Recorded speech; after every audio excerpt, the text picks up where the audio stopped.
ममता का अर्थ तो हम सभी जानते हैं, यही ना कि एक माँ का अपने बच्चों के प्रति स्नेह।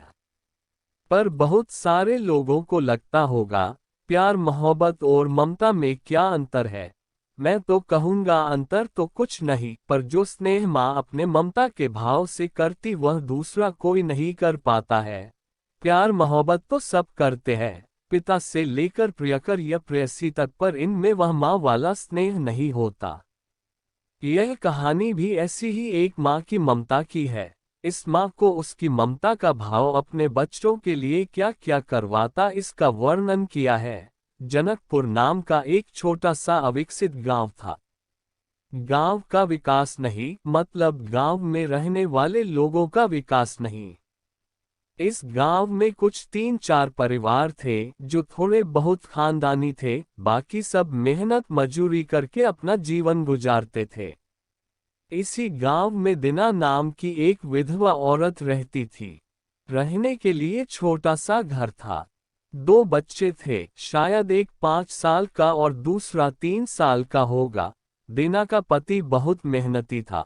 वो दीना को किसी चीज की कमी महसूस नहीं होने देता था, या कैसी भी हालतों में साथ नहीं छोड़ता था। कैसी भी परिस्थिति हो दोनों साथ मिलकर सामना करते थे। पर कौन जाने किस पर कौन सा अनर्थ कब आ जाए। दीना के जीवन में ऐसी घटना घटी कि उसी घटना ने दीना के पति को दीना से छीन लिया।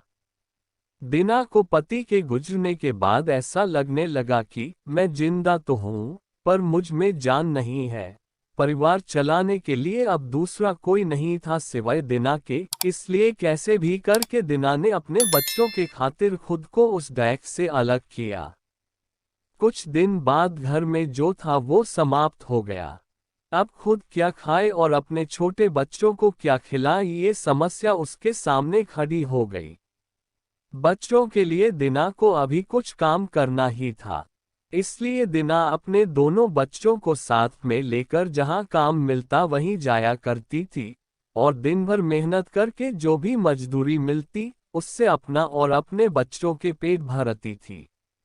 ऐसा ही समय बीतता गया और चलता रहा। लेकिन एक दिन दीना को शरीर में थोड़ी कमजोरी महसूस होने लगी। फिर भी वह काम पर गई। ऐसे ही